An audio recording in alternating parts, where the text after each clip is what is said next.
Good morning, everybody. We are going to continue on in our study of the 13 colonies. Today, we're going to be talking about Massachusetts. We are right here. We're going to talk about this part of Massachusetts. Whoops. Remember, when the 13 colonies were first discovered, both Maine and Massachusetts were considered Massachusetts. There was no Maine in the 13 colonies. These were Massachusetts. We're going to be talking about this part down here, the lower part of Massachusetts. That's what we're going to be talking about today. Let's go ahead and roll on back. And we are moving back as well in time. Make sure I'm in the right spot. I think I am. Back to Massachusetts, because we are now going to study the Pilgrims who came to the New World. And the Pilgrims, yes, I'm in the right century. Oh, no, I'm not. I have it up. It's up. Sorry. It is in the 1600s, but it's way up here at the top of this one. Way up here. The Pilgrims coming to America. All right. If you have this book, we are on page 54. If you are following along, there is a PDF file as well, and you should be reading as we read it. So we know where Massachusetts is. Before we start, what kind of a colony is Massachusetts? Is it a New England colony? Is it a middle colony? Or is Massachusetts a southern colony? It's a New England colony, yeah. It's way up there in the north, so it is a New England colony.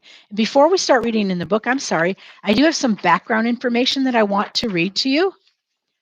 And because it's interesting the way that this particular colony was established and founded, all right?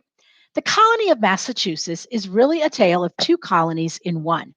In 1620, the colony of Plymouth was founded by what we now call the Pilgrims. They were a group of individuals that were trying to leave the Church of England, and they were called Separatists. They came here to the 13 colonies at the time, to the British colonies, for religious freedom. Like many of the colonies were established for religious freedom. The United States was established, for the most part, as a country where people could have religious freedom. That was the purpose of the Separatists. They wanted to leave the Church of England and have religious freedom here in the new country. Their leader was a man named William Bradford. The group was given credit for creating what we know as the Mayflower Compact, which set up local government. It was the first contract for government to rule in the New World. They've also been credited for celebrating the first Thanksgiving with the Wampanoag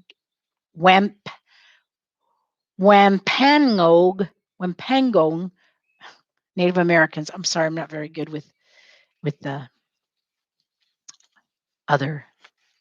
with saying those names. I did my best. Okay, that was in 1620. 9 years later, in 1629, the second colony was funded by the Massachusetts Bay Company and John Winthrop. The Massachusetts Bay Colony was run almost entirely by Puritans. Again, religious freedom. They were people who left the Church of England because they didn't think it was pure enough. They came here so that they could practice their religion, so they could have religious freedom. Again, they came to the New World for religious freedom. Many of the people who came to the New World came for religious freedoms. Many of the colonies were established for religious freedom. The Puritans did not think that the church was pure enough.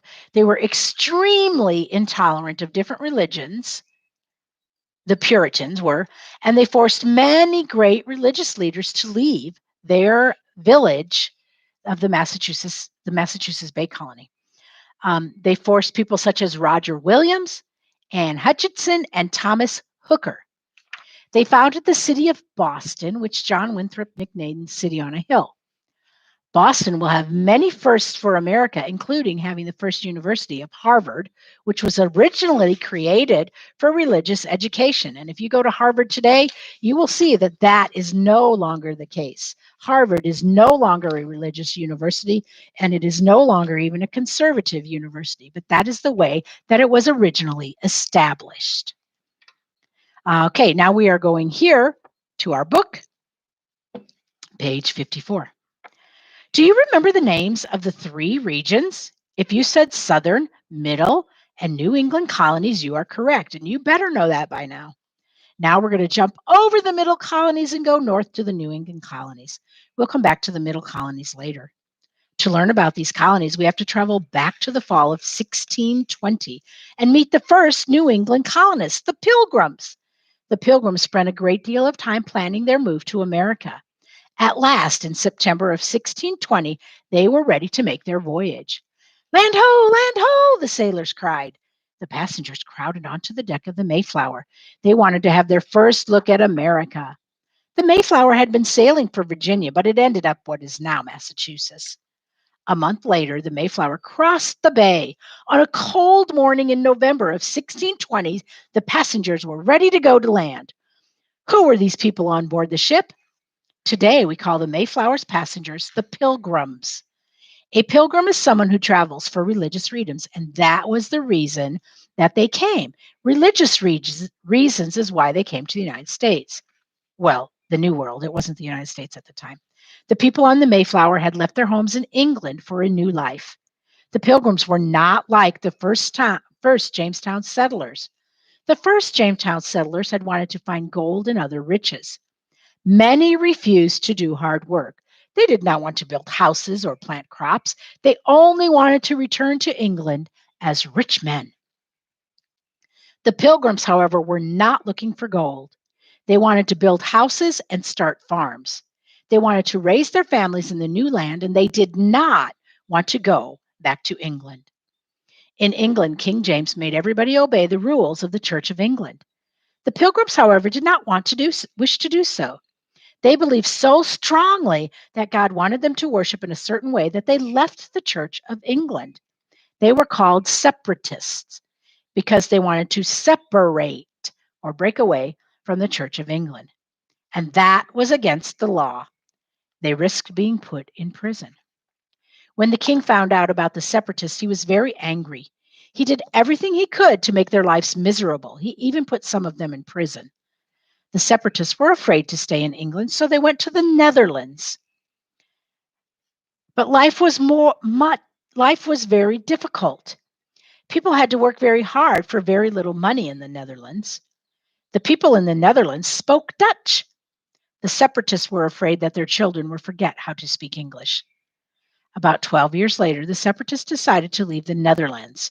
They wanted to cross the ocean and start a colony.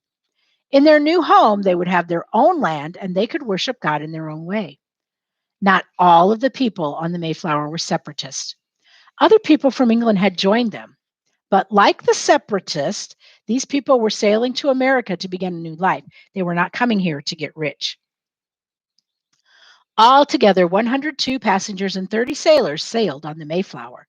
There were also some hens, goats, and 2 dogs. The journey to North America was very difficult. The Mayflower was a cargo ship, and it was not meant to carry people.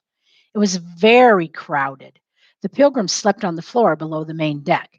There was hardly any light and no fresh air. For the first month, the Mayflower sailed in good weather. After that, the ship and its passengers were forced to face one storm after another. The wind howled and the waves crashed on the deck. Most of the passengers became seasick. The Pilgrims were afraid that the ship would sink. The Pilgrims thought the terrible voyage would never end, but it finally did. Standing on the ship's deck that November morning, the Pilgrims saw a sandy beach lined with trees. This was Cape Cod, Massachusetts. Behind them was the cold, gray, late autumn ocean. The Pilgrims were excited and afraid. They were very far from home. They were afraid that there might be wild animals. Oh, I didn't tell you the definition of a cargo ship. is a large boat that's used to carry things from one place to another to be bought and sold, not people. The Pilgrim leaders said that they would have to live on the Mayflower until they found a good place to settle and build their homes. Some of the passengers did not like this decision. They were tired of being crowded together on the damp, smelly ship. They wanted to go ashore. However, the Pilgrim leaders knew that they would have to stay together for safety. If they did not, they would not survive in the new land. The Pilgrims also knew that they needed rules and laws and good leaders to help them live peacefully together. Before the Pilgrims got off the ship, they wrote and they signed a contract. A contract is a written or a spoken agreement. Usually, it's about business. The Pilgrim leaders called their contract the Mayflower Compact. The compact said that all of the passengers would work together to govern themselves in the new land. The Pilgrims agreed to vote. To vote means to make decisions as a group. Usually, you cast ballots, you raise your hands, or you speak aloud. They also agreed to majority rules. That means whatever the most people wanted is what would. Oh, never mind. Let me read the book. That means the Pilgrims agreed to do whatever the majority or most of the Pilgrims voted to do. Sorry. They all promised to obey these rules after they left the ship. After they signed the Mayflower Compact,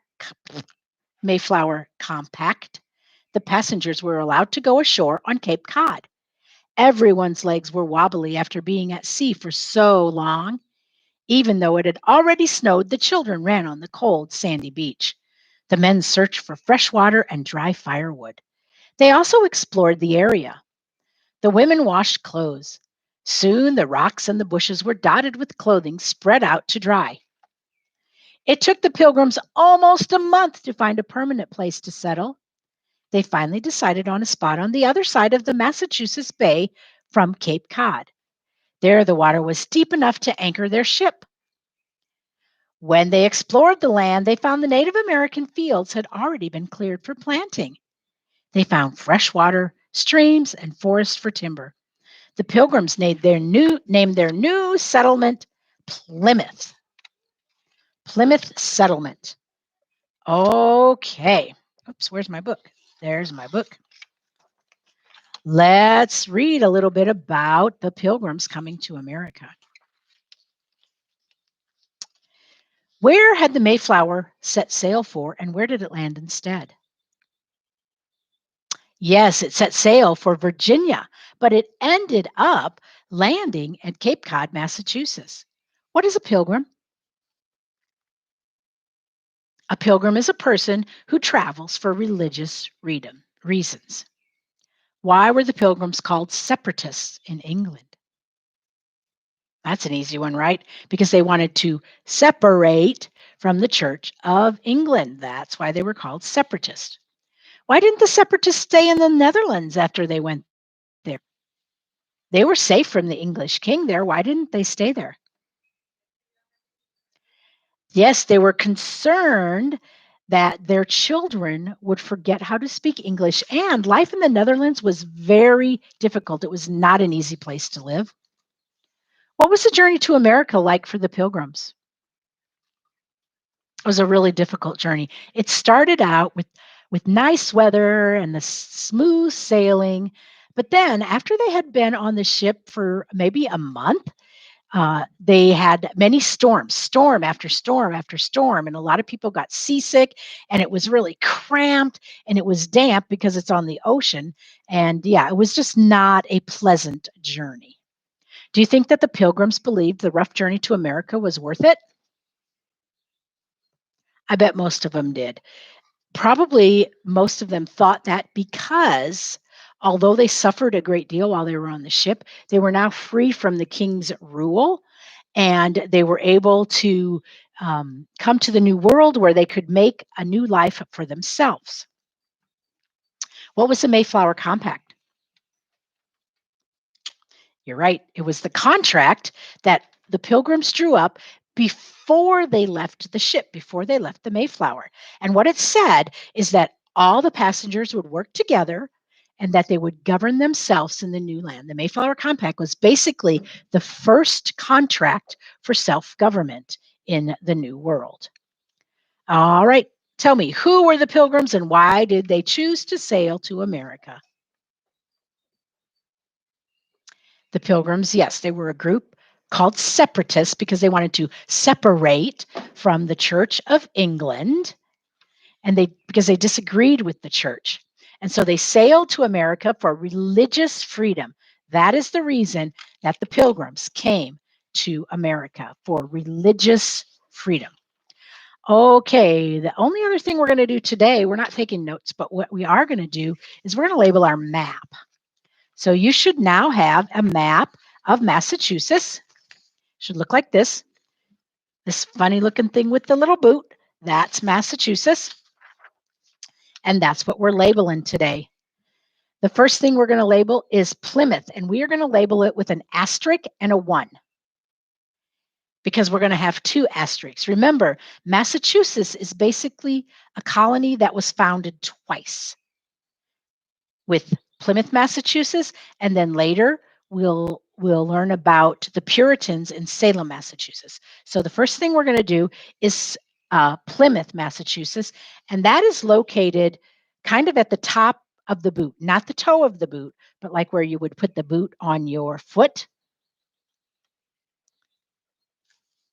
Right here.